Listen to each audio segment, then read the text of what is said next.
100% sense. And we've had so many discussions about being internally motivated versus external. So apparently it's starting to sink in. So thank you for that. I couldn't agree more, right? I mean, I remember the week after this last month's training, that was the challenge for the week, right? Was, hey, step one, think about the week before you had this training and all the things that you said or questions that you asked that were, I can't remember the exact terminology between life deck, liberating versus limiting. And that was the exercise, the first exercise.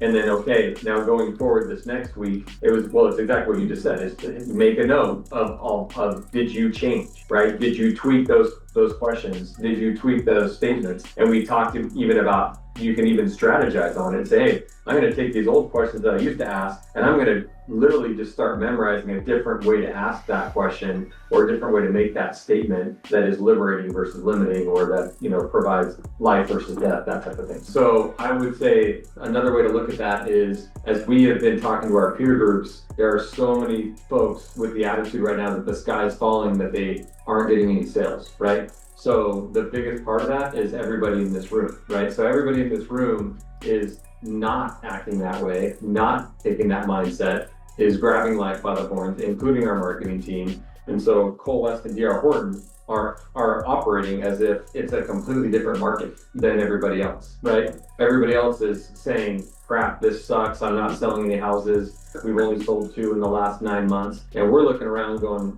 shoot, I mean, we're selling 2 to 3 every week, right? And as opposed to 2 to 3 every 6 months. And I really do attribute a lot of that to, it's the effort, right? It's the value that we provide. It's the work that you're putting in. It's the attitude that you bring every single day. Because if every single person around this table took that external mindset, you would have already had all those same conversations and you would already be at zero, right? Just like Visionary is right now.